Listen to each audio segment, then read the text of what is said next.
नमस्ते प्यारे विद्यार्थियों, केपी कॉलेज की ऑनलाइन क्लासों में आप सभी का स्वागत, अभिनंदन। आज हम बीए थर्ड सेमेस्टर हिंदी कार्यालय हिंदी जो आपका स्केल विषय है, कार्यालय हिंदी के महत्वपूर्ण जो प्रश्न जो आपकी परीक्षा में एक रामबाण औषधि साबित होंगे, वे निबंधात्मक प्रश्न मैं आपके सामने 16 प्रश्न ले आया हूं जो आपकी परीक्षा की परीक्षा में महत्वपूर्ण भूमिका अदा करेंगे। तो इस सभी प्रश्नों के एक एक महत्वपूर्ण बिंदुओं को अच्छे से पढ़ना है और उसे याद भी करना है। तो ये आपकी परीक्षा में महत्वपूर्ण भूमिका अदा करेंगे। ये प्रश्न अपने निबंधात्मक प्रश्न है। इन निबंधात्मक प्रश्न पढ़ने के साथ साथ इसके प्रत्येक बिंदु को समझना है, क्योंकि इन्हीं प्रश्न के अंदर से ही आप अति लघुत्रात्मक प्रश्न भी कर सकते हैं। तो निबंधात्मक प्रश्न के प्रत्येक महत्वपूर्ण बिंदु को याद करना है, समझना है, ताकि आपके निबंधात्मक के साथ साथ में अति लघुत्रात्मक जो प्रश्न है, छोटे प्रश्न है, वो भी आपके तैयार हो जाएंगे। तो कार्यालय हिंदी बीए थर्ड सेमेस्टर जो परीक्षा की दृष्टि से महत्वपूर्ण निबंधात्मक प्रश्न है, इन सभी प्रश्नों को अच्छे से पढ़ना है, याद करना है। पहला प्रश्न है, हिंदी भाषा के विविध रूपों पर एक लेख लिखिए। हिंदी भाषा और इसके विविध रूप क्या है, उस पर एक लेख लिखना है। तो हिंदी के विविध रूप आपको याद करने हैं।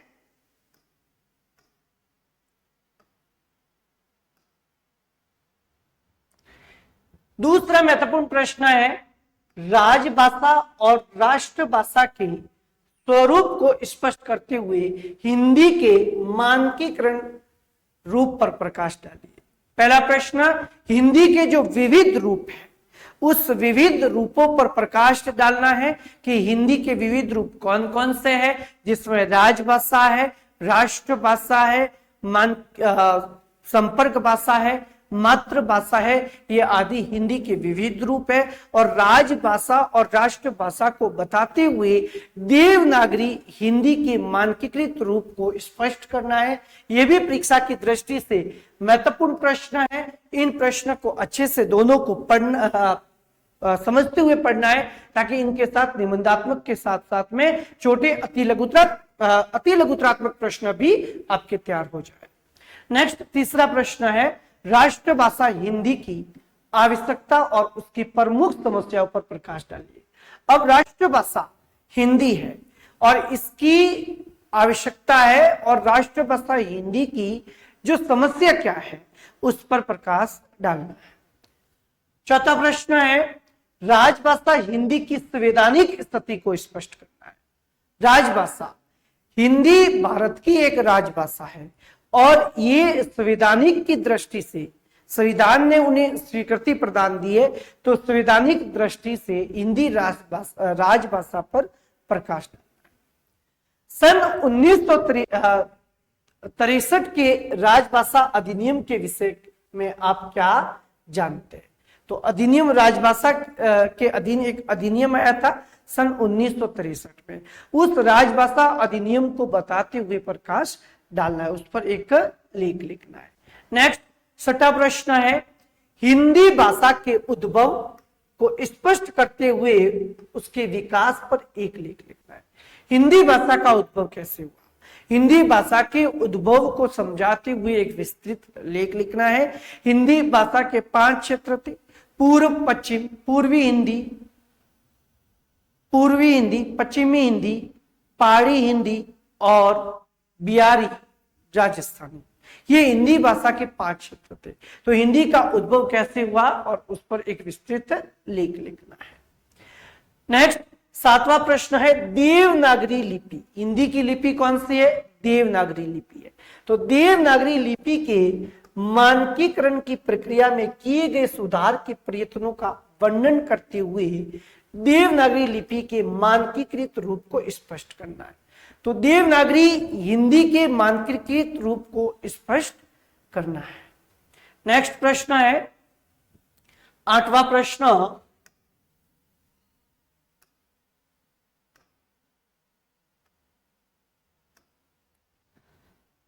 कार्यालय से निर्गत पत्र, कार्यालय में जो पत्र है जिसमें ज्ञापन, परिपत्र, अनुस्मारक, अनुस्मारक यानी पूर्व में लिखे गए पत्र को पत्र का स्मरण कराते हुए जो पत्र लिखा जाता है, इस प्रकार के पत्र को आप अनुस्मारक पत्र कह सकते हैं।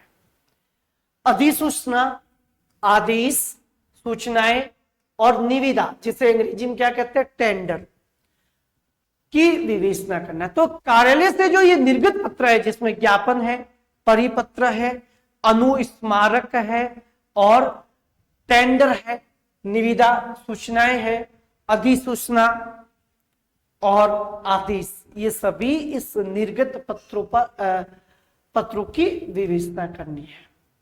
नेक्स्ट 9वां प्रश्न है, पारिभाषिक शब्दावली से क्या अभिप्राय है और पारिभाषिक शब्दावली की विशेषताओं पर प्रकाश डालते हुए उसके लिए अपेक्षित गुणों का उल्लेख कीजिए। तो पारिभाषिक शब्दावली क्या है, उस पर विस्तृत प्रकाश डालते हुए उसकी उनके गुणों के बारे में बताना है। 10वां प्रश्न है, व्यावसायिक हिंदी किसे कहते हैं और व्यावसायिक हिंदी के प्रमुख रूपों का वर्णन कीजिए।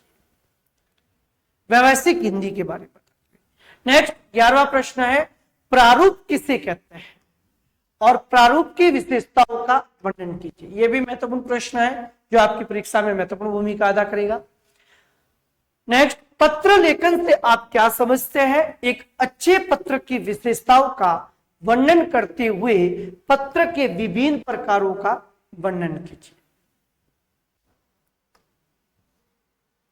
13वां प्रश्न है, संक्षेपण को परिभाषित करते हुए इसकी परिभाषा, अर्थ, विशेषताएं और उसके प्रकारों पर वर्णन करना है। संक्षेपण, विस्तृत व्याख्यात्मक रूप से समझाना।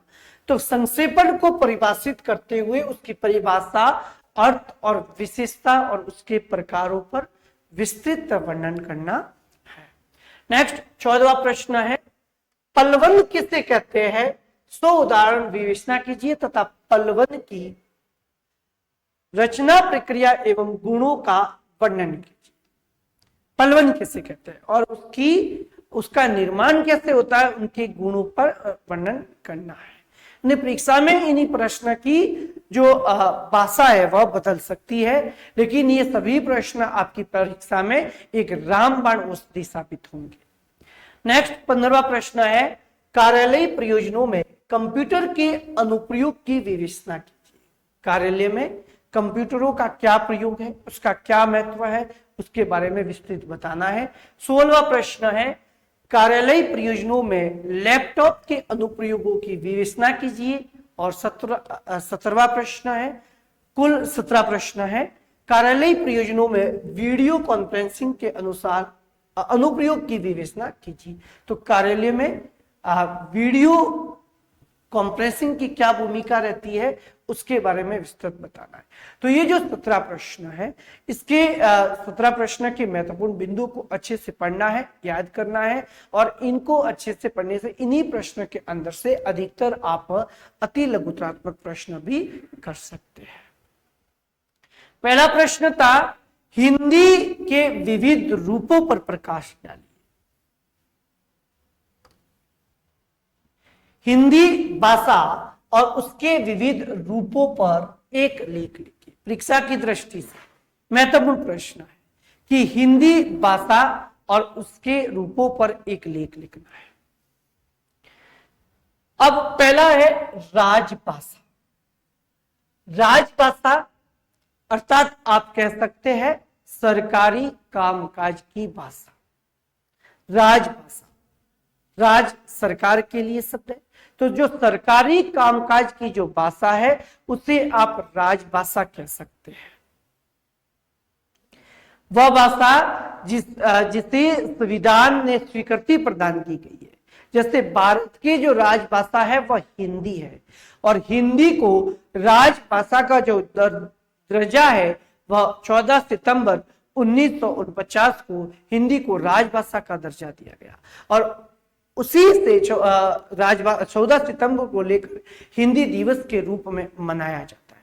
तो हिंदी को राजभाषा का दर्जा 14 सितंबर 1949 को मिला और संविधान में इसका उल्लेख भाग 17 अध्याय 1 अनुच्छेद 343 से लगाकर 351 तक संविधान में राजभाषा का उल्लेख मिलता है।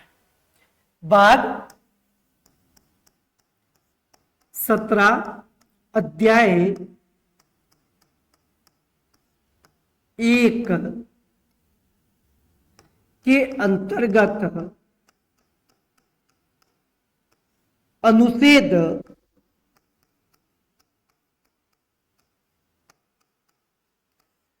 343 से 351 तक संविधान में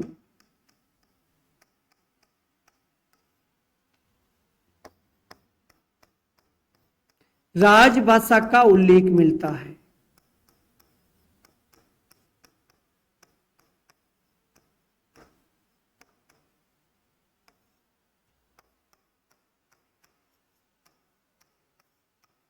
तो ये प्रश्न आपको अति लघुत्रात्मक में भी पूछ सकते हैं कि राजभाषा क्या है, अर्थात जो सरकारी कामकाज की भाषा है उसे राजभाषा कहते हैं। आप कह सकते हैं संविधान के द्वारा जो स्वीकृति दी जाती है वह एक राजभाषा है। हिंदी भारत की एक राजभाषा है और राजभाषा का उल्लेख भाग 17 अध्याय 1 अनुच्छेद 343 से लगाकर 351 तक संविधान में राजभाषा का उल्लेख मिलता है। तो ये छोटे प्रश्नों में भी आपको पूछ सकते हैं। महत्वपूर्ण प्रश्न है कि राजभाषा का संविधान में उल्लेख मिलता है आर्टिकल 343 से लगाकर 351 तक। राजभाषा का अर्थ है संविधान द्वारा स्वीकृत सरकारी कामकाज की भाषा। मैंने कहा राजभाषा क्या है, जो संविधान के द्वारा जो स्वीकृति प्रदान की जाती है, जो सरकारी कामकाज की भाषा है, उसे आप क्या कह सकते हो मित्रों, राजभाषा कह सकते हो। किसी देश का सरकारी कामकाज जिस भाषा में करने का कोई निर्देश संविधान के प्रावधानों द्वारा किया जाता है उसे उस देश की राजभाषा कह सकते हैं। यानी किसी देश के द्वारा जो सरकार के द्वारा संविधान के द्वारा सरकारी कामकाज करने की जो स्वीकृति दी जाती है जिस भाषा में, उसे आप क्या कह सकते हो, राजभाषा कह सकते हैं। भारत के संविधान में हिंदी भाषा को राजभाषा का दर्जा दिया गया है। हिंदी क्या है, भारत की एक राजभाषा है। मैंने बताया हिंदी को राजभाषा का जो दर्जा है 14 सितंबर 1949 को दिया गया और उसी 14 सितंबर को हिंदी दिवस के रूप में आज भी मनाया जाता है। और राजभाषा का उल्लेख संविधान में आर्टिकल 343 से लगाकर 351 तक मिलता है। अंग्रेजी भाषा में भी केंद्र सरकार अपना कामकाज तब तक कर सकती है जब तक हिंदी पूरी तरह राजभाषा के रूप में स्वीकार्य नहीं हो जाती। जब संविधान बना था और संविधान लागू हुआ 26 जनवरी 1950, उस समय हिंदी सरकारी कामकाज की भाषा थी, उसके साथ अंग्रेजी भी थी। और जब संविधान लागू हुआ तो सरकार के द्वारा अंग्रेजी को 15 वर्षों तक सरकारी कामकाज की भाषा के लिए अनुमति दी गई। यानी आप कह सकते हैं 26 जनवरी 1950 में अंग्रेजी को भी संविधान में सरकारी कामकाज करने के लिए अंग्रेजी भाषा का भी प्रयोग किया जाता था। तो इस अंग्रेजी को 15 वर्षों तक सरकार ने कहा कि अंग्रेजी में कार्य भी किया जाएगा जब हुआ क्या, जब 26 जनवरी 1965 जब 15 वर्ष पूर्ण हुए तो अंग्रेजी की जो समय सीमा थी वह पूर्ण होने वाली थी, लेकिन कुछ ऐसे अंग्रेजी वक्त जो अहिंदी बाज्य राज्य के जो लोग हैं, जो अंग्रेजी के पक्षधर थे, वे विरोध करने लगे और उनके विरोध की वजह से सरकार ने अंग्रेजी को भी अनिश्चित काल तक है उसे संविधान में अनुमति दी गई कि उसे सरकारी कामकाज अंग्रेजी भाषा में किया जा सकता है। तो भारत के संविधान में हिंदी भाषा को राजभाषा का दर्जा दिया गया है, किंतु साथ ही यह भी प्रावधान किया गया है कि अंग्रेजी भाषा में भी केंद्र सरकार अपना कामकाज तब तक कर सकती है जब तक हिंदी पूर्णतः उसे राजभाषा का दर्जा नहीं दिया जा सकता।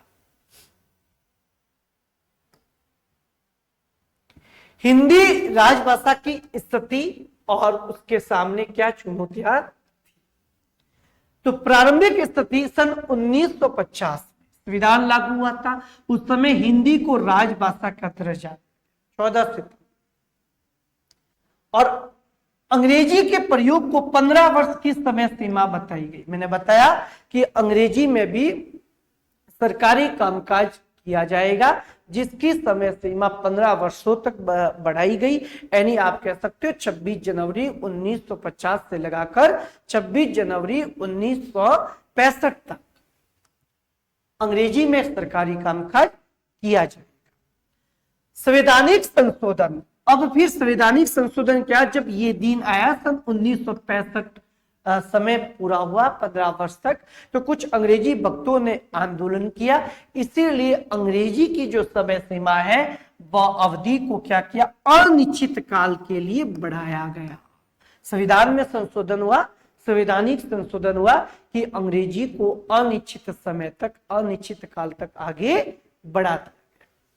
वर्तमान स्थिति क्या है, केंद्र सरकार का अधिकांश कार्य अंग्रेजी में होता है। अब हिंदी राजभाषा होती हुई भी उसका वर्चस्व कम, क्योंकि अधिकतर अंग्रेजी जो वक्त है वह अंग्रेजी भाषा में कार्य करना एक पसंद करते हैं, और जितने भी सरकारी बड़े अधिकारी हैं वह अंग्रेजी विषय से ही वह पास होके सरकारी कार्यालय में आए हैं। इसीलिए अधिकतर कार्य है, अधिकांश केंद्र सरकार के कार्य अंग्रेजी में हो रहे हैं।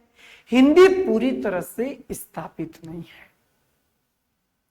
हिंदी भाषी राज्य, अब हिंदी भाषी जो राज्य कितने हैं, हिंदी भाषी जो राज्य है वह 10 राज्य है, जिसके अंतर्गत राजस्थान है, उत्तर प्रदेश है, मध्य प्रदेश, बिहार, उत्तरांचल, झारखंड, छत्तीसगढ़, हरियाणा, दिल्ली और बिहार, ये जो राज्य 10 राज्य जो हिंदी भाषी राज्य है, उत्तर प्रदेश, हिमाचल, दिल्ली, हरियाणा, मध्य प्रदेश, राजस्थान, बिहार, झारखंड, छत्तीसगढ़ और उत्तरांचल। आपको प्रश्न यह भी पूछ सकते हैं कि किन्हीं 3 हिंदी भाषी राज्य के नाम लिखिए, 3 हिंदी राज्यों के नाम लिखिए।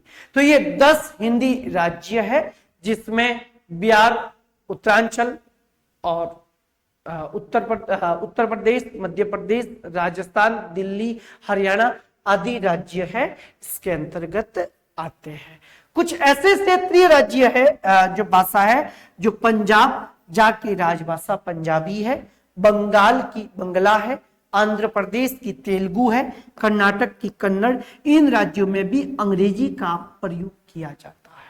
अब सरकारी कामकाज की भाषा ये अधिकतर इन राज्यों में भी अंग्रेजी भाषा का प्रयोग किया जाता है।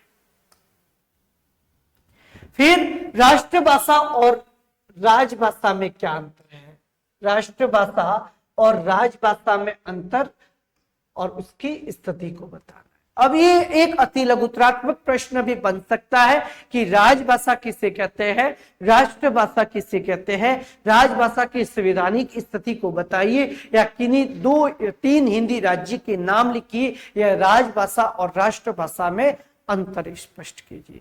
ये सभी अति लघुत्रात्मक जो प्रश्न है आपके इस निबंधात्मक प्रश्न के अंदर से ही निकलेंगे, इसीलिए ये सभी प्रश्न के प्रत्येक बिंदु को अच्छे से समझते हुए याद करना है। राष्ट्रभाषा, नेशनल लैंग्वेज। अब राष्ट्रभाषा, किसी भी देश की राष्ट्रभाषा क्या हो सकती है? आप कह सकते हैं कि जिस देश में अधिकतम जनसंख्या के द्वारा जिस भाषा का प्रयोग किया जाता है वह उस देश की राष्ट्रभाषा होती है। या फिर आप ये कह सकते हैं कि जिस देश में बहुसंख्यक लोगों के द्वारा जिस भाषा को अपनाया जाता है उसे आप राष्ट्रभाषा कह सकते हैं। इसीलिए हिंदी भारत की अधिकतम बहुसंख्यक लोगों के द्वारा बोली जाती है, इसीलिए हिंदी भारत की क्या है? राष्ट्रभाषा होनी चाहिए। ये एक मानकीकृत रूप है, संवैधानिक स्वीकृति नहीं दी गई हिंदी राष्ट्रभाषा के रूप में। तो राष्ट्रभाषा की क्या परिभाषा होगी? देश के बहुसंख्यक लोगों की भाषा। राष्ट्रभाषा किसे कहते हैं?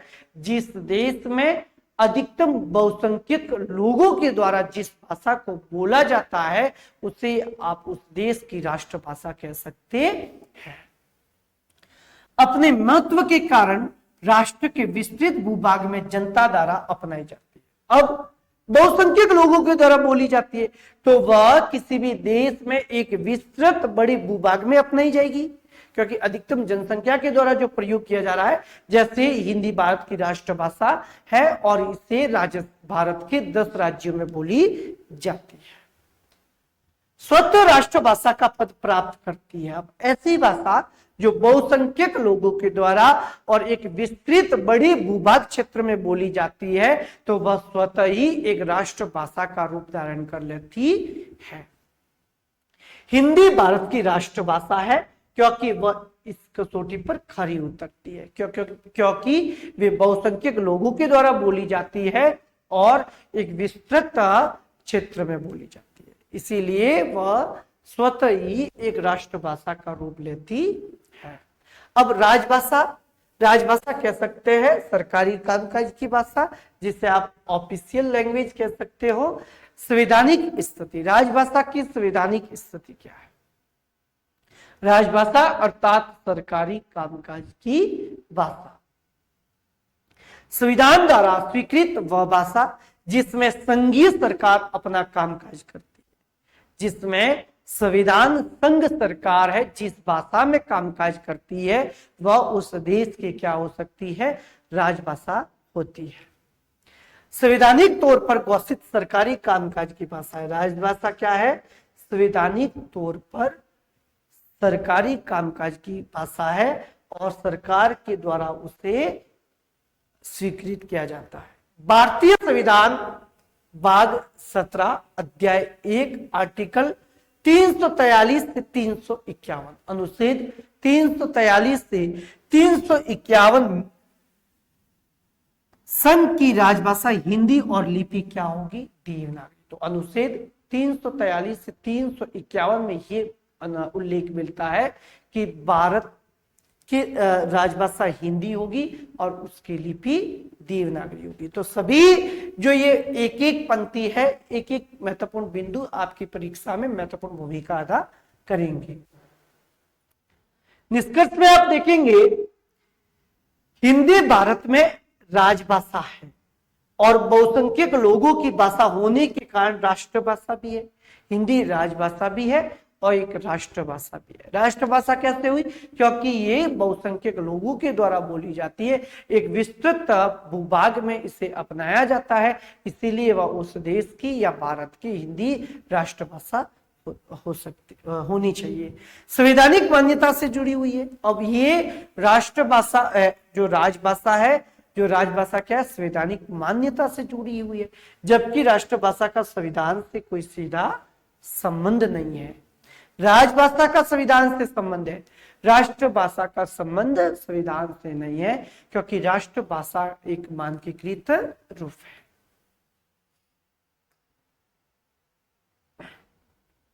अब संपर्क भाषा, तीसरा महत्वपूर्ण बिंदु है कॉन्टेक्ट लैंग्वेज। संपर्क भाषा क्या है? राजभाषा सरकारी कामकाज की भाषा, राष्ट्रभाषा बहुसंख्यक लोगों के द्वारा बोली जाती है। अब आप तीसरा महत्वपूर्ण बिंदु है वह है संपर्क भाषा, कॉन्टेक्ट लैंग्वेज। संपर्क भाषा क्या है? आप एक उदाहरण के तौर पे समझ सकते हैं, जैसे दो अलग अलग राज्य के व्यक्ति है, दो अलग अलग राज्य के व्यापारी है, जो दोनों अलग अलग भाषा भाषी राज्य से है। जैसे उदाहरण के तौर पे आप समझ सकते हैं कि एक जो व्यापारी राजस्थान का है और दूसरा जो व्यापारी है वह महाराष्ट्र से है। अब राजस्थान के व्यापारी को महाराष्ट्र के एक कारखाने से कुछ अपने व्यापार के लिए जैसे कुछ सामान लाना होता है, तो वह अब राजस्थान का व्यापारी राजस्थानी तो बोल नहीं सकता, क्यों? क्योंकि दोनों अलग भाषा भाषी राज्य के व्यक्ति हैं। क्योंकि राजस्थानी बोलने से महाराष्ट्र के उस व्यापारी को वह राजस्थानी समझ में नहीं आएगी।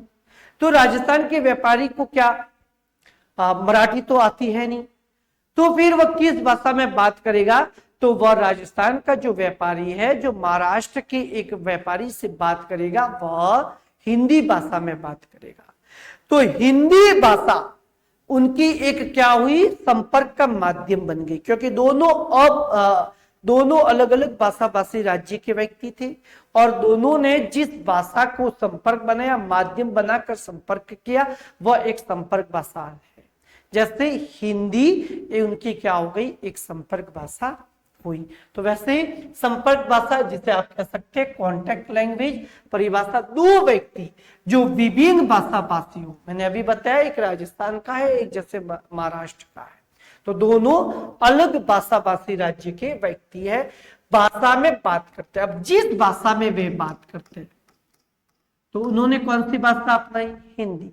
जिस भाषा में बात करते हैं, जिसे दोनों अच्छी तरह समझ सकते हैं, इस भाषा को आप क्या कहेंगे? संपर्क भाषा कह सकते हो। जैसे हिंदी।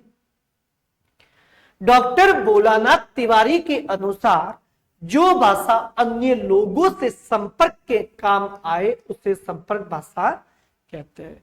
जो भाषा अन्य लोगों की से बात करने में संपर्क में आए उसे आप क्या कह सकते हैं? संपर्क भाषा कह सकते हो। वर्तमान स्थिति आज अंग्रेजी भारत की एक संपर्क भाषा बन गई और यह एक व्यवहारिक रूप में भी है। अंग्रेजी भारत की संपर्क भाषा और एक व्यवहारिक रूप में है, क्योंकि यह विभिन्न भाषा भाषी लोगों के बीच में संपर्क को कायम करती है, स्थापित करती है। आवश्यकता इस बात की कि हम हिंदी को संपर्क भाषा के रूप में विकसित करें तथा अन्य प्रांतों के लोग परस्पर संपर्क करने के लिए हिंदी का प्रयोग करें। अब हिंदी को एक संपर्क भाषा के रूप में अपनाएं और वह उससे हिंदी को संपर्क का एक क्या बनाए? माध्यम बनाए। तभी हिंदी राष्ट्रभाषा का एक व्यवस्थित सही दर्जा प्राप्त कर सकती है। तो हिंदी के कहने का मतलब हिंदी के वर्चस्व को बढ़ाना पड़ेगा। उसके हिंदी को जो ऐसे व्यक्ति है जो हिंदी राज्य के है लेकिन वे अंग्रेजी बोलना अपने आप को एक अच्छा अनुभव करते हैं, वे अपने आप को एक शिष्टाचार अनुभव करते हैं, लेकिन उन्हें अंग्रेजी की बजाय हिंदी का अधिक पक्ष रखना चाहिए ताकि हिंदी एक राष्ट्रभाषा के रूप में विकसित हो। अब नेक्स्ट बिंदु है मानक भाषा, स्टैंडर्ड लैंग्वेज। मानक भाषा जिसे आप कह सकते हो मानक भाषा वह जो हिंदी का एक वह रूप है जिसमें क्या है? शुद्ध और परिष्कृत रूप है, जिसका रूप कैसे हो? शुद्ध और परिष्कृत रूप हो। मानक भाषा शुद्ध व परिष्कृत रूप। तो मानक भाषा का रूप कैसा है? तो शुद्ध और परिष्कृत रूप है। इसीलिए हिंदी का शुद्ध और परिष्कृत रूप है वह शिक्षित हुई भाषा। परिभाषा और आवश्यकता में आप देख सकते हैं कि हिंदी के कई क्षेत्रीय रूपांतरण हैं, इसलिए एक रूपता के लिए मानकीकरण आवश्यक है, उसमें सुधार करना, उसका शुद्ध रूप परिष्कृत रूप करना आवश्यक है, जिसका एक परिनिष्ठित आप कह सकते हो परिनिष्ठित स्वाद आएगा। परिनिष्ठित ये शुद्ध रूप होगा। परिनिष्ठित रूप निश्चित हो गया हो वह मानक भाषा कहलाती है। परिनिष्ठित नहीं, एक शुद्ध रूप आप कह सकते हो, परिष्कृत रूप हुआ उसे आप एक मानक भाषा कह सकते हैं। मानक हिंदी का जो स्वरूप है, हिंदी के अनेक बोलियां और उपभाषाओं के बीच खड़ी बोली हिंदी को ही मानक हिंदी माना गया। अब हिंदी की अनेक बोलियां हैं और इन अनेक बोलियों के बीच में अनेक उपबोलियां हैं, तो इनके बीच में हिंदी खड़ी बोली को ही एक शुद्ध और परिष्कृत रूप माना गया है। तो हिंदी का जो मानक भाषा का जो रूप है, शुद्ध और परिष्कृत रूप बताया गया है, ये किसका बताया है? हिंदी खड़ी बोली का। हिंदी खड़ी बोली का जो रूप है वह शुद्ध और परिष्कृत रूप के रूप में बताया है। इसमें बोलियां समाविष्ट नहीं है। प्रयोग और क्षेत्र, यह खड़ी बोली, देखिए खड़ी बोली का जो प्रयोग है किन किन क्षेत्र में किया जाता है। तो खड़ी बोली क्या है? हिंदी का एक शुद्ध रूप है, परिष्कृत रूप है, तो वह एक अच्छे क्षेत्र में अपनाई जाएगी, सीधी सी बात है। तो खड़ी बोली हिंदी का जो क्षेत्र है आप देख सकते, देखो शिक्षा और पत्र पत्रिकाओं के क्षेत्र में शुद्ध परिष्कृत रूप किसमें अपनाया जाएगा?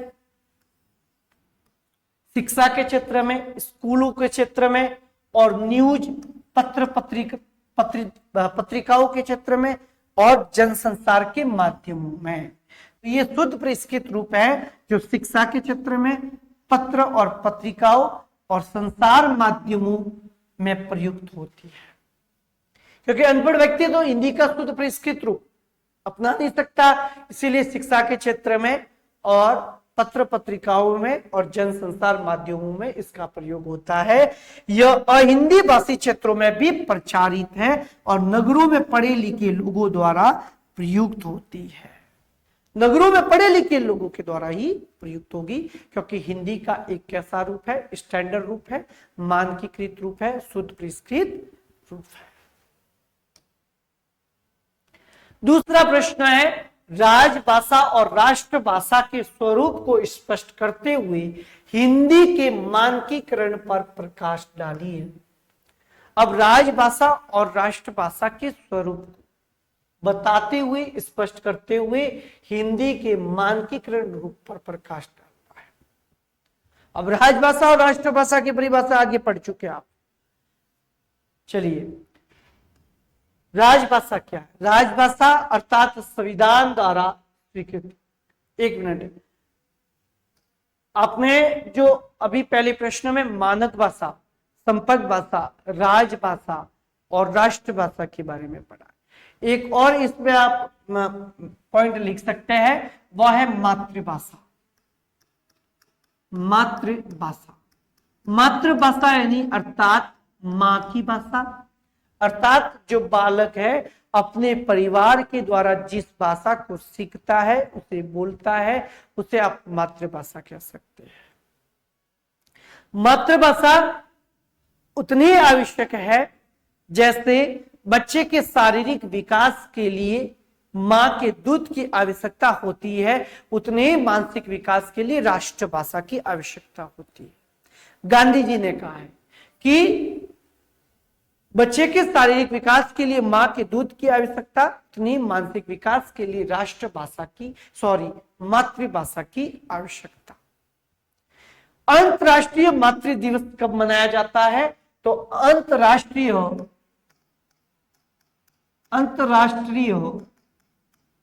मातृ दिवस 21 फरवरी को मनाया जाता है। सीधी परिभाषा पूछ सकते हैं कि मातृभाषा क्या है, तो गांधी वाली परिभाषा आपको याद रखनी है कि मातृभाषा उतनी आवश्यकता है जितनी शारीरिक विकास के लिए मां के दूध की आवश्यकता होती है, उतनी मानसिक विकास के लिए मातृभाषा की। तो राजभाषा और राष्ट्रभाषा का स्वरूप और उसके मानकीकरण रूप को पढ़ रहे थे। तो राजभाषा की क्या परिभाषा है? राजभाषा का अर्थ है संविधान द्वारा स्वीकृत सरकारी कामकाज की भाषा, जो आगे पढ़ चुके हैं।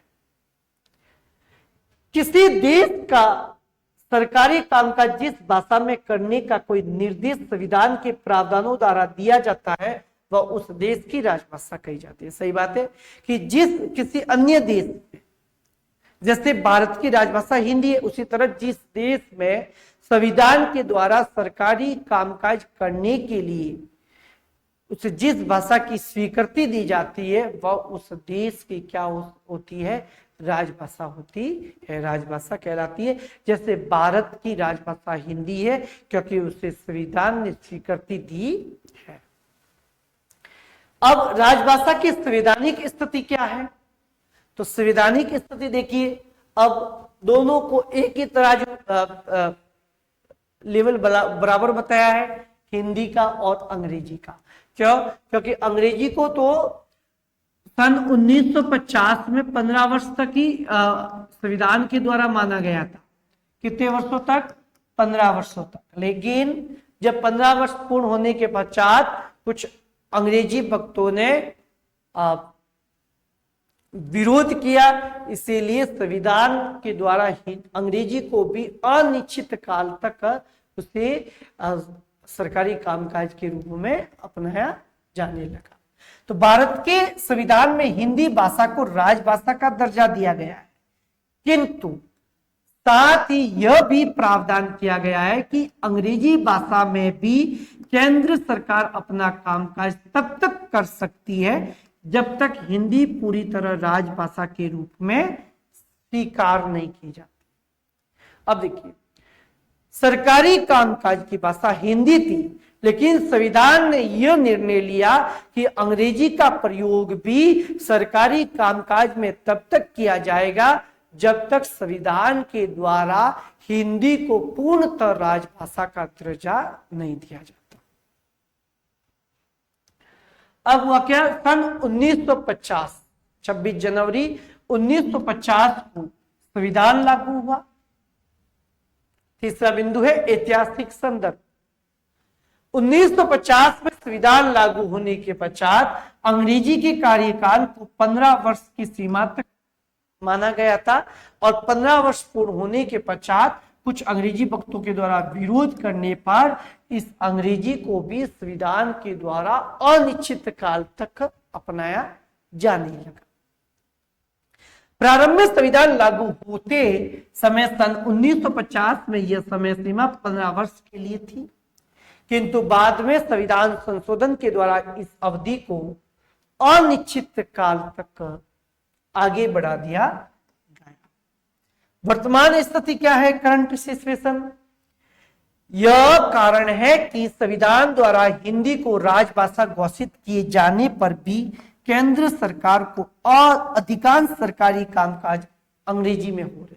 अब देखिए, हिंदी को राजभाषा का दर्जा दिया, लेकिन अब हो क्या रहा है कि अभी भी केंद्र सरकार के द्वारा अंग्रेजी भाषा में सरकारी कामकाज के रूप में उसे अपनाया जा रहा है और वह अभी तक इसका वर्चस्व क्या है? कायम है, बना हुआ है। भारत में राजभाषा की क्या स्थिति है और राज्य और अंग्रेजी का प्रयोग को देखेंगे। तो हिंदी भाषीय राज्य कितने थे? मैंने 10 बताए थे, जिसमें बिहार, उत्तर प्रदेश, मध्य प्रदेश, राजस्थान, छत्तीसगढ़ और उत्तरांचल,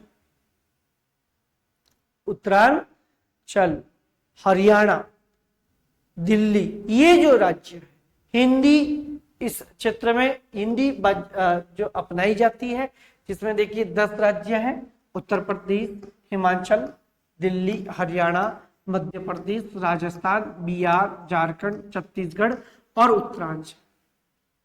ये सभी राज्य को आपको याद रखने हैं।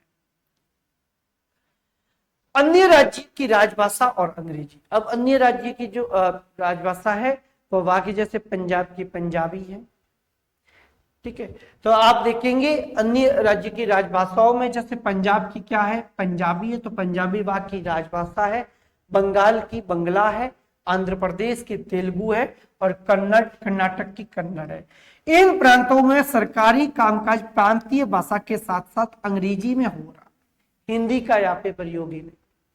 तो यहाँ पे वहां की राजभाषा के साथ साथ अंग्रेजी में कार्य हो रहा है। अंग्रेजी संविधान द्वारा भले ही किसी राज्य की राजभाषा स्वीकार न की गई हो, किसी राज्य की राजभाषा नहीं है अंग्रेजी, लेकिन किंतु व्यवहारिक रूप में उसका प्रयोग एक बहुत बड़ी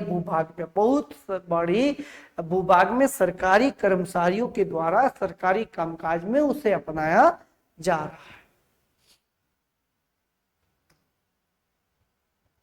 राष्ट्रभाषा, नेशनल लैंग्वेज, किसी देश के बहुसंख्यक, अब देखिए राष्ट्रभाषा और राजभाषा में अंतर आगे भी पढ़ा। तो राष्ट्रभाषा किसी देश के बहुसंख्यक लोगों की भाषा है और राजभाषा क्या है? संविधान द्वारा स्वीकृत संघीय सरकार के कामकाज की भाषा है।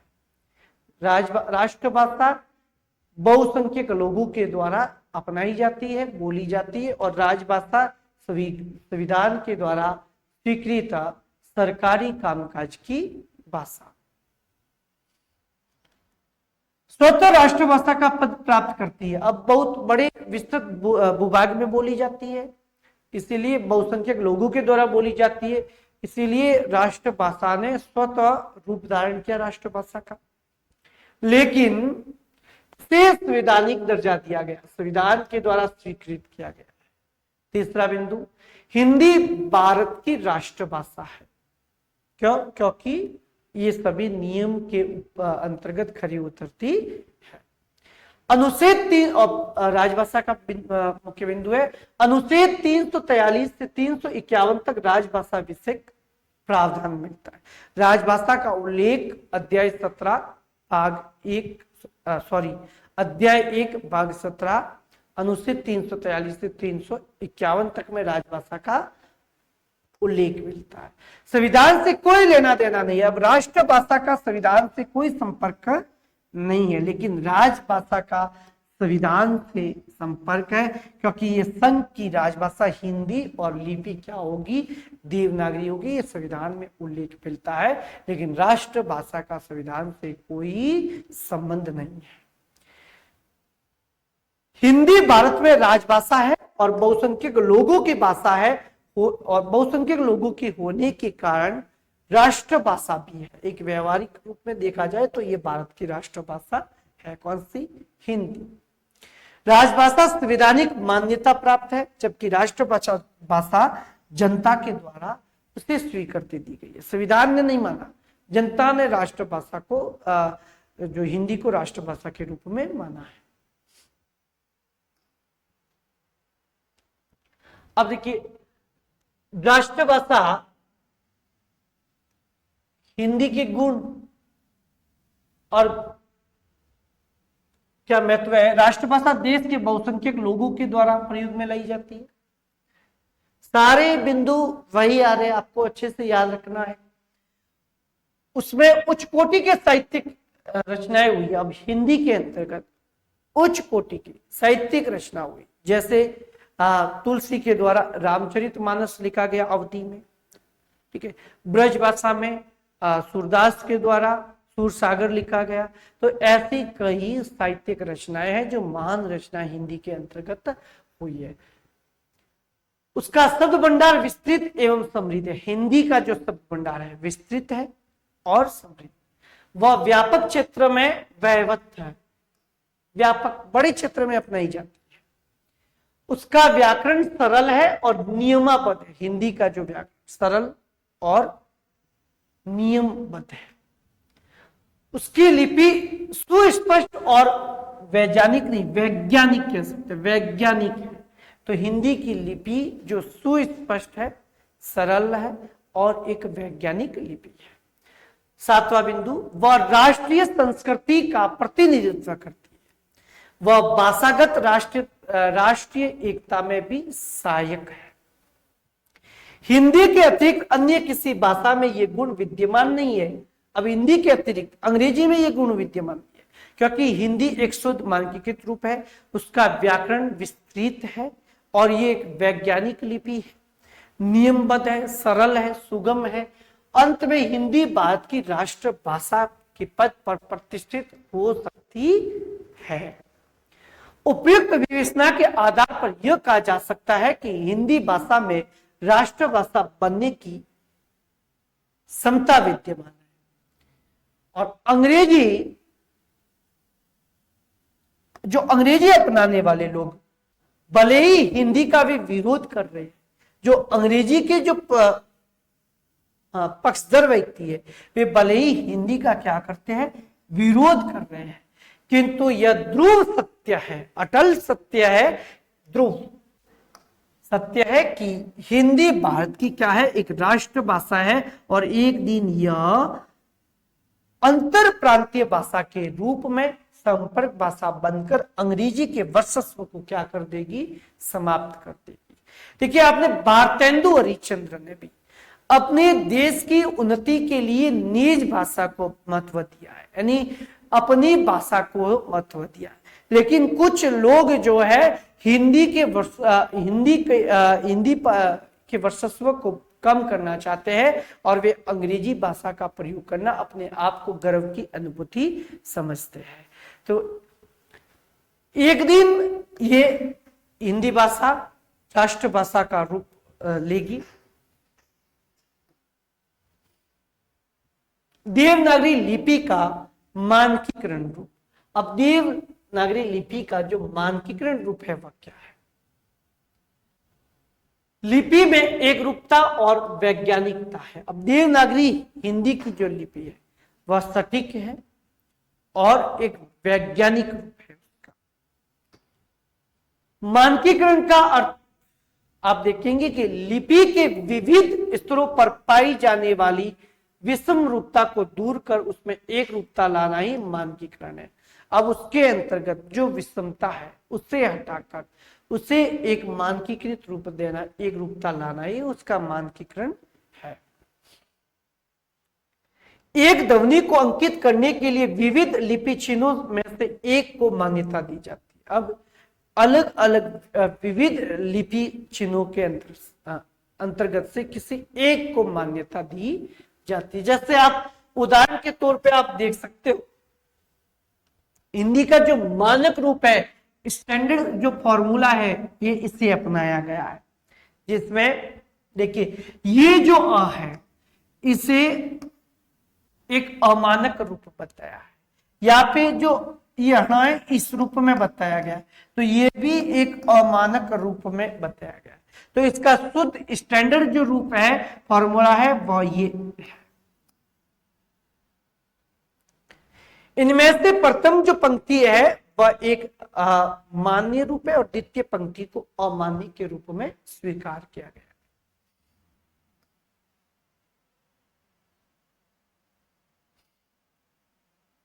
आगे देखिए, उच्चारण और वर्तनी में भी एक रूपता है।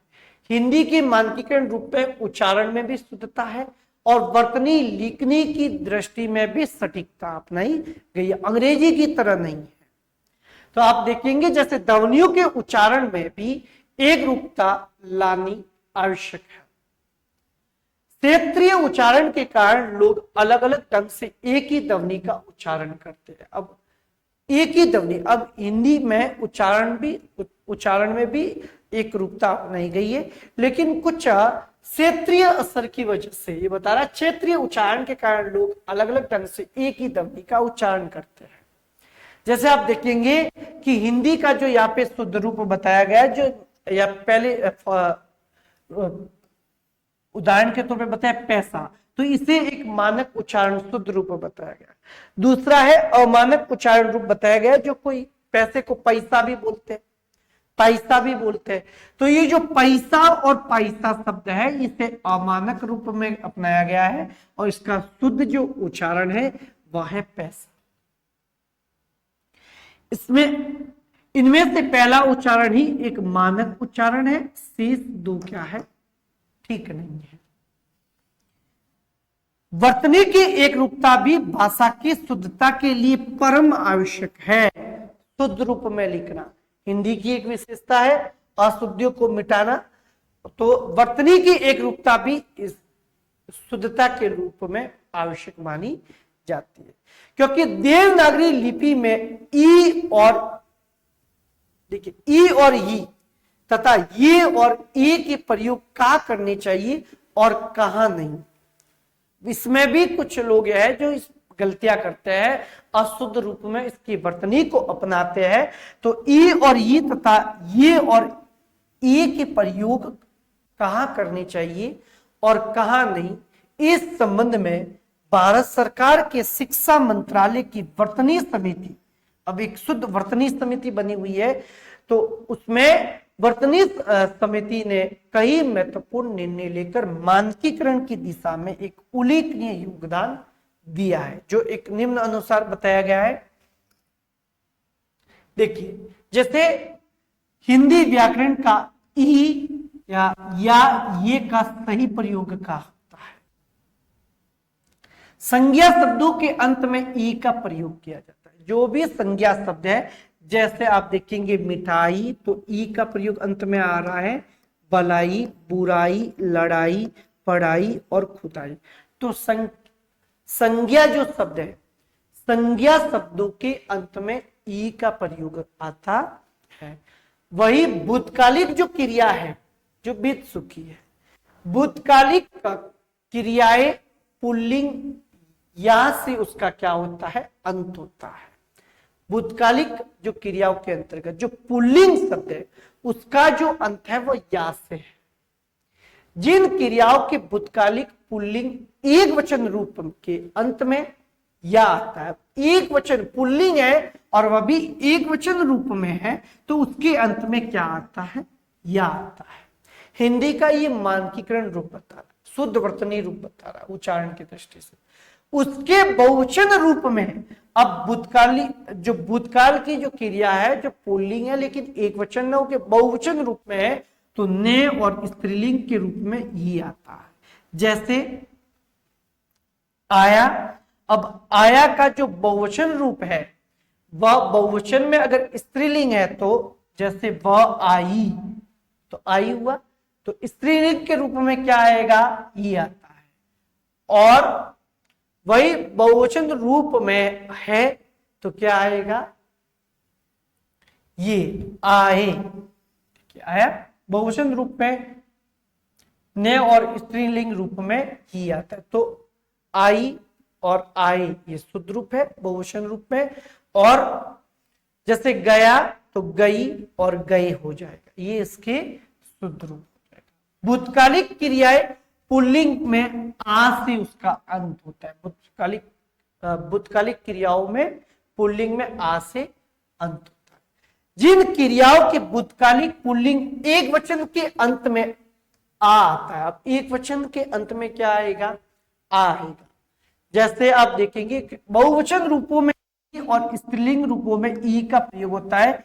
जैसे हुआ है, तो हुआ शब्द का जो अंत है वह स्त्रीलिंग में आप देखेंगे, तो स्त्रीलिंग में क्या आता है, ई आता है। जैसे हुई, ठीक है, हुई। और बहुवचन के रूप में क्या आएगा, ई आता है, जैसे हुई। तो ये इसका शुद्ध रूप है, हुआ शुद्ध रूप नहीं है, ये ध्यान रखना है। तो ये हिंदी का क्या है, शुद्ध रूप है। किसके अंतर्गत है, अंत में ई, ही या और ये का प्रयोग कहाँ किया जाता है, स्त्रीलिंग में ई आता है और बहुवचन में भूतकालिक क्रियाओं में ई आता है। ये हिंदी के शुद्ध रूप को, वर्तनी को ध्यान में रखना है। नेक्स्ट, हिंदी के व्याकरण के विषय प्रयोग एवं नियम। ये का प्रयोग विधि क्रिया और अव्यय, विधि क्रिया और अव्यय में ए का प्रयोग ही उचित है। जैसे देखिए, चाहिए, दीजिए, लीजिए। अब ये जो लिखते हैं चाहिए, ये शुद्ध रूप नहीं माना जाएगा। चाहिए, दीजिए, लीजिए, कीजिए, पीजिए, इसलिए और के लिए, तो यहाँ पे यह का प्रयोग नहीं होगा विधि क्रिया और अव्यय के शब्दों। नेक्स्ट आप देखेंगे पंचमाक्षर और अनुस्वार। पंचमाक्षर, जैसे आप देखेंगे शब्द आप लिख रहे हो वंदना, जैसे मैं लिखूं, तो ये इस पंचमाक्षर का प्रयोग न करके आप अनुस्वार के रूप में लिख सकते हैं वंदना। यहाँ पे उदाहरण के तौर पे बताया, वर्गों के पंचमाक्षर के बाद यदि उसी वर्ग का कोई वर्ण हो तो वह अनुस्वार का प्रयोग ही करना चाहिए। अनुसार कौन सा, ये अनुसार है, ये अनुसार है, ये अनुस्वार का प्रतीक का चिन्ह है। तो जैसे वंदना अनुस्वार है, चंदन अनुस्वार है, हिंदी अब ये अनुसार है, अंत, नंदन और गंगा। तो पंचमाक्षर उसी वर्ग का क्या बन जाता है? अनुस्वार बन जाता है। ये अनुस्वार हुआ, ये अनुस्वार हुआ, ठीक है। ये क्या है? अनुस्वार। अंग्रेजी शब्दों में ओ ध्वनि अर्धचंद्र के रूप में आती है। जैसे जिन किसी भी शब्द के पर ये जो आपको दिखेगा तो वे अंग्रेजी के वर्ण होंगे। जैसे मैं लिखूं कॉलम, इसे आप अर्धचंद्र कह सकते। जैसे चंद्र बिंदु नहीं, ये नहीं, ठीक है, यहाँ पे अनुस्वार नहीं। तो अंग्रेजी के जो अक्षर है, अंग्रेजी के जिन शब्दों में ओ की ध्वनि का प्रयोग होता है उनके लिए हिंदी की देवनागरी लिपि में अर्धचंद्र का प्रयोग किया जाता है। अंग्रेजी के जो शब्द है वह हिंदी में प्रयुक्त होते हैं तो उसके लिए अर्धचंद्र का प्रयोग किया जाता है। जैसे कॉलेज शब्द इंग्लिश में लिखा हुआ है, इसको आप हिंदी में लिखेंगे तो ये आ जाएगा अर्धचंद्र बिंदु, अर्धचंद्र बिंदु उनके ऊपर आ जाएगा कॉलेज। अगर आप चंद्र बिंदु लगाएंगे तो ये पूरा गलत हो जाएगा इस तरह से, तो ये गलत है। क्यों? क्योंकि अंग्रेजी शब्दों के ऊपर अर्धचंद्र बिंदु आता है जिसके बीच में आपको बिंदु नहीं करना है। जैसे ऑफिस, तो कैसे लिखेंगे? ऑफिस। तो इस तरह का जो अर्धचंद्र बिंदु आपको जिस शब्द के ऊपर दिखाई दे वे सभी किस प्रकार के शब्द है? अंग्रेजी के शब्द है। डॉक्टर।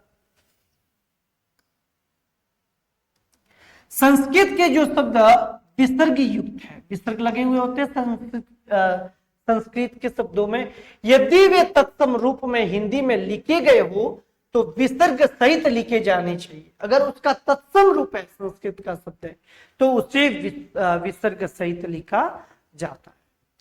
किंतु यदि तद्भव रूप में प्रयुक्त हो रहा है तो विसर्ग के भी काम चल सकता है, यानी बिना विसर्ग के भी काम चल सकता है। जैसे शब्द लिखा हुआ है दुख, अब दुख में क्या है? विसर्ग है, यानी ये तत्सम भाषा का संस्कृत का रूप है, तत्सम शब्द है दुख। लेकिन इसे तद्भव में लिखेंगे तो आप इसमें विसर्ग क्या है? हट जाएगा। तो जैसे दुख, देखिए ये दुख, विसर्ग हटा दिया तो ये क्या हो गया? तत्सम से तद्भव में बदल गया। तो ये दुख तद्भव रूप में दोनों में इसका प्रयोग किया जाता है, दोनों ही शुद्ध रूप है। विसर्ग आते ही वह संस्कृत का तत्सम शब्द हो जाएगा और विसर्ग हटते ही वह हिंदी का तद्भव रूप हो जाएगा।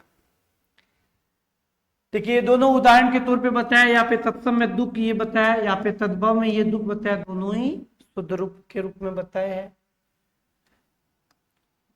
भैया को बेया, गवैया को गवैया तथा रुपया को रुपया रूप में ही लिखा जाना चाहिए। तो देखिए इसका ये शुद्ध रूप बताया जा रहा है, गवैया रुपया के रूप में लिखा जाना चाहिए। देखिए यहाँ पे बताया गया ये सभी अशुद्ध रूप है, भैया, गवैया या रुपया। इसके शुद्ध रूप क्या है? भैया, गवैया और रुपया, ये इसके शुद्ध रूप है। तो ये सभी देवनागरी हिंदी के मानकीकृत रूप के अंतर्गत आते हैं। नेक्स्ट, हिंदी के संख्यावाचक शब्दों की वर्तनी का मानकीकरण हिंदी निदेशालय दिल्ली के प्रमुख विद्वानों ने किया।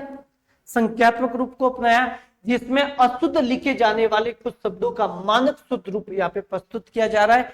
जैसे आप लिखेंगे 6 तो ये एक अशुद्ध रूप है, 6 भी एक अशुद्ध रूप है और 6 भी अशुद्ध रूप है। ये तीनों अशुद्ध है तो इसका शुद्ध रूप क्या होगा? तो आप कह सकते हैं छ या छ, ये दोनों क्या है? शुद्ध रूप के रूप में अपनाया गया है। देखिए 11 या 11 गलत है, 11 नहीं 11 हो जाएगा शुद्ध रूप। 15 नहीं, 15, 17, ये भी इसका शुद्ध रूप क्या हो जाएगा, तो आप कहेंगे 17 इसका क्या है, शुद्ध रूप हो जाएगा। तो ये एक अशुद्ध रूप है और इससे शुद्ध रूप के रूप में अपनाया गया है। तीसरा प्रश्न है, राष्ट्रभाषा हिंदी के आवश्यकता और उसके प्रमुख समस्याओं पर प्रकाश डालिए। राष्ट्रभाषा हिंदी की क्या आवश्यकता है और उसके प्रमुख समस्याओं पर प्रकाश डालिए।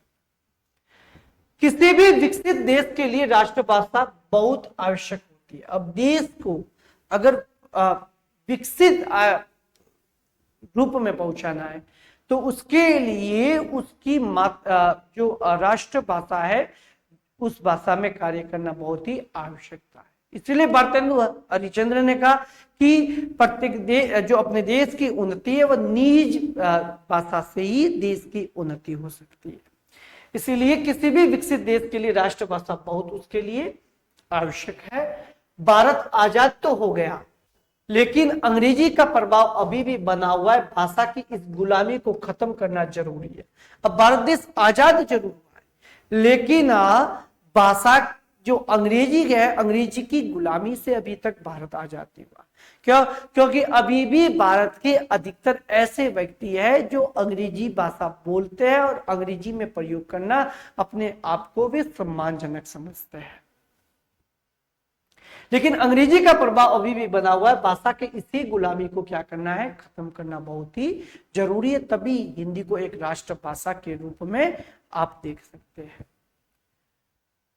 भारत में कई भाषाएं होने के कारण राष्ट्रभाषा का चयन कठिन है। अब बहुत सारी भाषाएं हैं भारत में, बहुत भाषाएं अपनाई जाती है, इसीलिए राष्ट्रभाषा के रूप में स्वीकार करना कठिन है। लेकिन वह अधिकतर बड़े भूखंड में बोली जाने वाली भाषा उस देश की क्या होती है, राष्ट्रभाषा होती है। फिर भी हिंदी अपनी सरलता और सहजता के कारण राष्ट्रभाषा बनने के पक्षधर है। उसका प्रयोग राष्ट्रभाषा बनाना, वह राष्ट्रभाषा हिंदी सभी नियमों के अंतर्गत आती है। राजभाषा हिंदी की क्या समस्या है?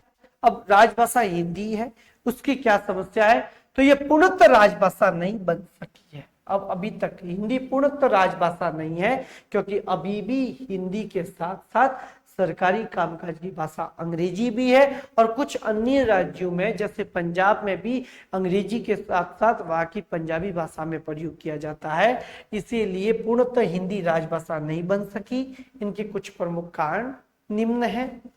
राजभाषा हिंदी की क्या समस्या है? हिंदी पूर्णतः राजभाषा नहीं बन सकी। इसके कुछ कारण है। अधिकार सरकारी की राजभाषा हिंदी की क्या समस्या है?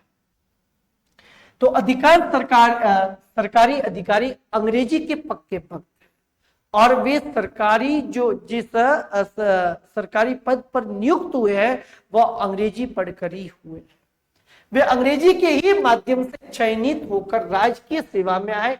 इसी कारण हिंदी का प्रयोग करने में वे हिंदी का प्रयोग नहीं करते और वह हिंदी का प्रयोग करने के प्रस्ताव फाइलों में दबे हुए।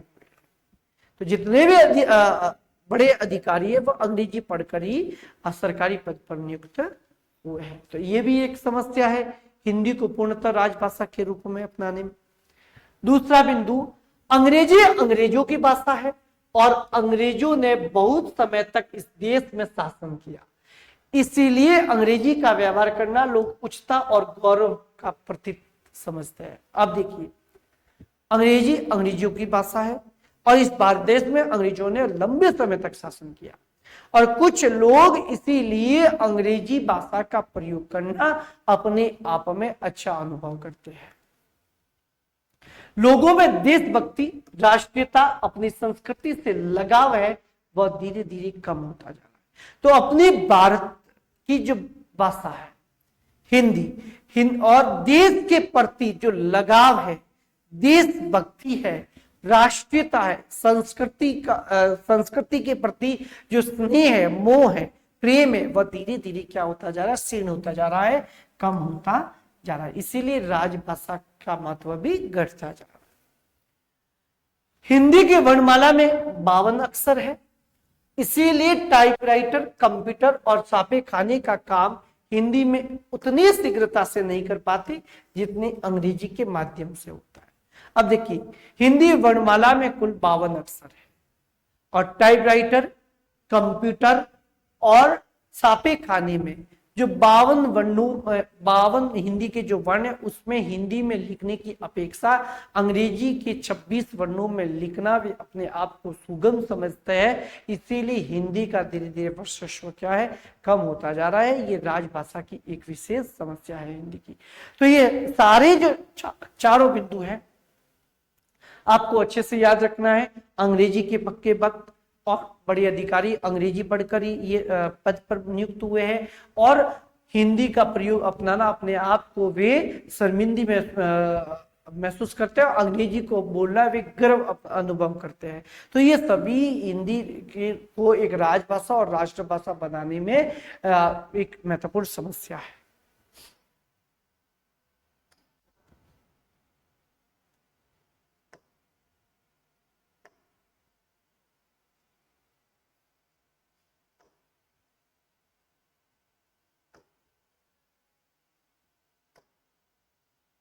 अब देखिए अन्य चुनौतियां,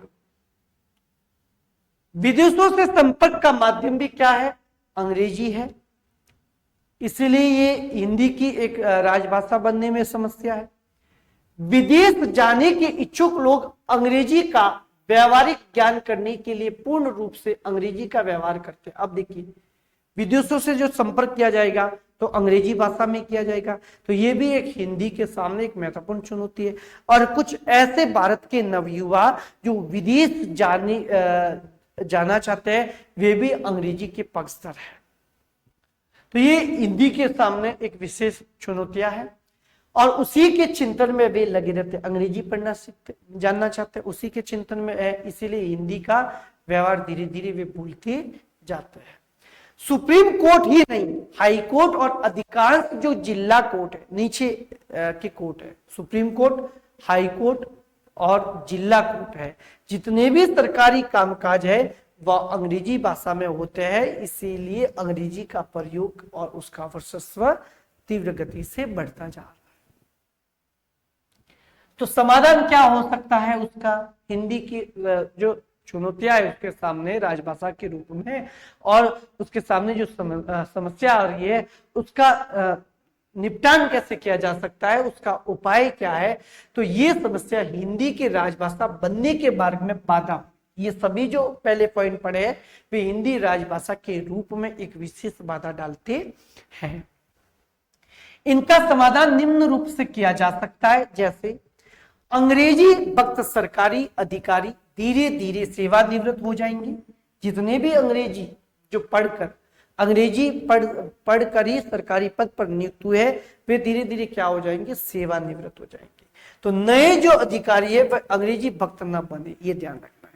और अभी तो हिंदी राजभाषा, ये जैसे अंग्रेजी वक्त नहीं आएगी तो हिंदी राजभाषा बन सकती है नए अधिकारी आने पे। और अधिकारियों की मानसिकता बदलने से हिंदी राजभाषा बन सकती है। अधिकारियों की मानसिकता में विशेष बदलाव लाया जा सकता है तो हिंदी एक राजभाषा बन सकती है। और अब तो आईएएस और आईपीएस का माध्यम भी क्या है, हिंदी बन चुका है। हिंदी के प्रयोग को बढ़ावा देने के क्या उपाय है, तो स्वाभिमान की भावना को जागृत करना, अंग्रेजी के व्यवहार के गौरवपूर्ण और हिंदी के व्यवहार को हीनता समझना दूर किया जाएगा। अब अंग्रेजी पढ़ना वे अपने आप को गौरवपूर्ण समझते हैं और हिंदी को एक हीनता के रूप में अपनाया जाता है। इस तरह की जो समस्या है, इस तरह के मतभेद को क्या करना पड़ेगा, हमें समाप्त करने की जरूरत है। तीसरा बिंदु, देशभक्ति, राष्ट्रीयता, भारतीय संस्कृति की श्रेष्ठता का भाव शासन नहीं जगा सकता। यह काम हिंदी भक्तों का ही करना, हिंदी भक्त ही कर सकते हैं। तो देशभक्ति लाना, राष्ट्रीयता की भावना को जगाना, भारतीय संस्कृति के प्रति स्नेह को जागृत करना, ये सब हिंदी प्रेमी ही कर सकते हैं। टाइपराइटर, कंप्यूटर एवं छापे खाने में हिंदी की प्रवृत्ति के अनुरूप सुधार करके इनमें हिंदी के माध्यम से तीव्र गति से कार्य किया जा सकता है। तो टाइपराइटर है, कंप्यूटर है और छापे खाने में भी कुछ विशेष परिवर्तन लाकर हिंदी के वर्चस्व को बढ़ाया जा सकता है। पांचवा बिंदु है आईएएस, आईपीएस में हिंदी माध्यम अपनाए जाने लगे हैं। अब अंग्रेजी माध्यम नहीं, अब इनमें भी हिंदी माध्यम अपनाया जाने लगा है। उच्च न्यायालय और जिला न्यायालय कुछ कार्य हिंदी में करने लगे हैं। आवश्यकता इस बात की है कि सभी सरकारी कामकाज हिंदी में ही किया जाए। अगर करे तो वह हिंदी एक सही अर्थों में पूर्णतः राजभाषा के रूप में उसे स्वीकार किया जा सकता है। चौथा प्रश्न है, राजभाषा हिंदी की संवैधानिक स्थिति को स्पष्ट करना है। अब हिंदी की संवैधानिक स्थिति क्या है? तो संविधान के द्वारा हिंदी को स्वीकृति दी गई राजभाषा के रूप में और उसकी संवैधानिक स्थिति और उसके जो अनुच्छेद 343 से 351 तक को पढ़ेंगे। चौथा प्रश्न, राजभाषा हिंदी की जो संवैधानिक स्थिति है, यह भी महत्वपूर्ण प्रश्न है। इसमें से भी अति लघुत्तरात्मक प्रश्न निकलेंगे। संविधान सभा के सम्मुख एक महत्वपूर्ण प्रश्न यह था कि भारत की राजभाषा किस भाषा को अपनाया जाए। भाई संविधान के सम्मुख जब संविधान बना 26 जनवरी 1950 को, तो भारत के सम्मुख, संविधान के सम्मुख एक महत्वपूर्ण प्रश्न खड़ा हुआ कि भारत की राजभाषा को किसे स्वीकार किया जाए। पर्याप्त विचार विमर्श के बाद में 14 सितंबर 1949 को संविधान सभा ने एक मत से यह निर्णय लिया कि हिंदी भारत की राजभाषा होगी। कब निर्णय लिया? क्या रखना है इस तारीख को? 14 सितंबर 1949 को संविधान ने यह निर्णय लिया कि भारत की राजभाषा क्या होगी? हिंदी होगी। और 14 सितंबर 1949 को संविधान ने हिंदी को एक राजभाषा के रूप में स्वीकार किया। तो 14 सितंबर तभी से हिंदी दिवस के रूप में अपनाया जाता है। इसीलिए हम लोग प्रतिवर्ष 14 सितंबर को हिंदी दिवस के रूप में अपनाते हैं, मनाते हिंदी दिवस 14 सितंबर। तो ये सीधा प्रश्न पूछ सकते हैं कि हिंदी दिवस कब मनाया जाता है? तो 14 सितंबर को। 14 सितंबर को क्या हुआ? तो इस दिन हिंदी को एक राजभाषा का दर्जा मिला था। संविधान के भाग 17 के अध्याय 1 की धारा 343 के अनुसार, भाग 17 के अध्याय 1 धारा 343 के अनुसार संघ की राजभाषा हिंदी और लिपि क्या होगी? देवनागरी। हिंदी की लिपि कौन सी है? देवनागरी। तो आर्टिकल अनुच्छेद 343 में क्या मिलता है कि भारत के संघ की जो राजभाषा क्या होगी? संविधान की राजभाषा हिंदी होगी और उस हिंदी की जो लिपि है वह देवनागरी लिपि होगी। ये अनुच्छेद 343 में उल्लेख मिलता है। संघ के राजकीय प्रयोजनों के लिए प्रयोग होने वाले अंकों का रूप भारतीय अंकों का अंतरराष्ट्रीय रूप होगा। अब देखो, उसमें भारतीय अंकों का अंतरराष्ट्रीय रूप अपनाया गया, माना गया।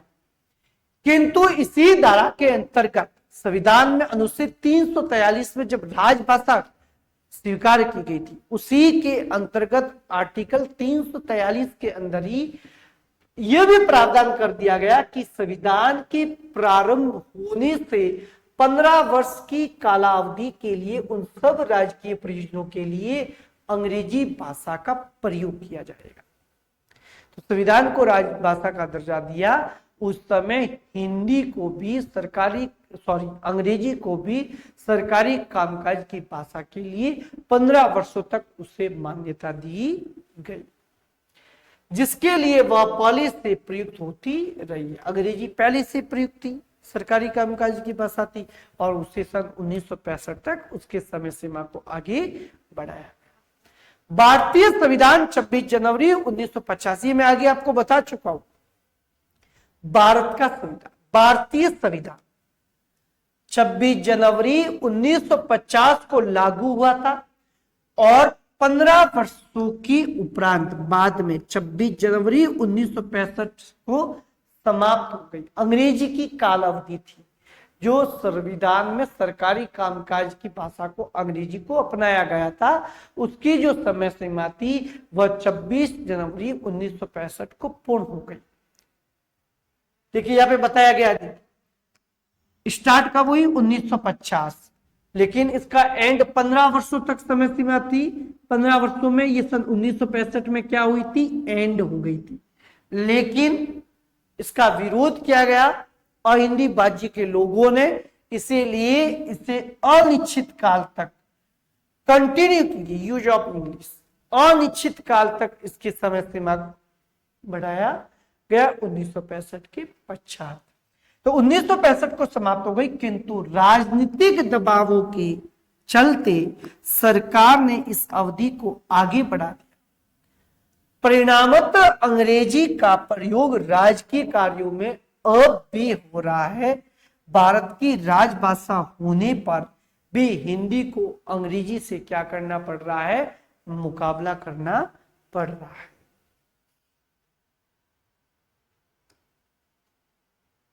भारतीय संविधान में राजभाषा से संबंधित क्या प्रावधान है, तो राजभाषा का उल्लेख भाग 17 अध्याय 1 अनुच्छेद 343 से 351 तक, ये ध्यान रखना। तो धारा 343 में क्या है, संघ की राजभाषा हिंदी और लिपि क्या होगी, देवनागरी होगी। देखिए संविधान पुस्तक के रूप में भारत का संविधान बताया है और उसमें धारा 343 में उल्लेख मिलता है कि संघ की राजभाषा हिंदी और उसकी लिपि क्या होगी, संघ की राजभाषा हिंदी और उसकी लिपि देवनागरी होगी। और उसमें अंकों का जो रूप है वह भारतीय अंकों का अंतरराष्ट्रीय रूप के रूप में माना गया। अनुच्छेद 345 344 343 में देवनागरी लिपि का उल्लेख, हिंदी का उल्लेख। अनुच्छेद 344 में राजभाषा आयोग एवं उसकी समिति के गठन के बारे में उल्लेख मिलता है। राजभाषा आयोग और उसकी समिति के गठन से संबंधित विवरण किसमें मिलता है, आर्टिकल 344। अनुच्छेद 345, 346 और 347 में प्रादेशिक भाषाओं संबंधित प्रावधान मिलता है। 345 से लगाकर 347 तक प्रादेशिक भाषाओं का उल्लेख मिलता है। अनुच्छेद 348 से 349 में न्यायालयों और विधायी प्रक्रिया का विवरण, जिसमें उच्चतम न्यायालय, उच्च न्यायालय, संसद, विधान मंडलों में विधेयकों की भाषा का उल्लेख मिलता है। विधानमंडल और विधेयकों की भाषा का उल्लेख 348 में और भाषा संबंधित विविध अधिनियम करने की प्रक्रिया का जो विवरण मिलता है वह आर्टिकल 349 में।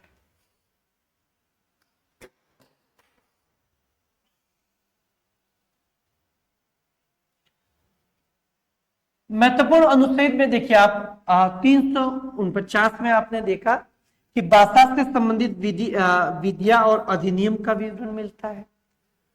अनुच्छेद 350 में जन साधारण की शिकायतों को दूर करना और प्राथमिक स्तर पर मातृभाषा में शिक्षा सुविधाएं और भाषाई अल्पसंख्यकों के लिए विशेष अधिकारी का प्रावधान है।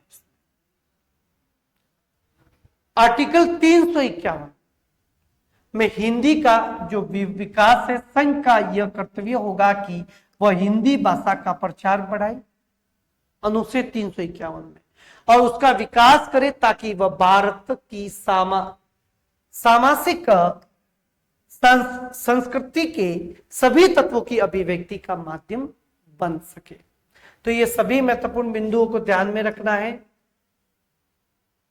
अब देखिए छठा प्रश्न, हिंदी भाषा के उद्भव को स्पष्ट करते हुए उसके विकास पर एक लेख लिखना है। हिंदी भाषा का उद्भव और उसका विकास अब अगली क्लास में पढ़ेंगे। धन्यवाद।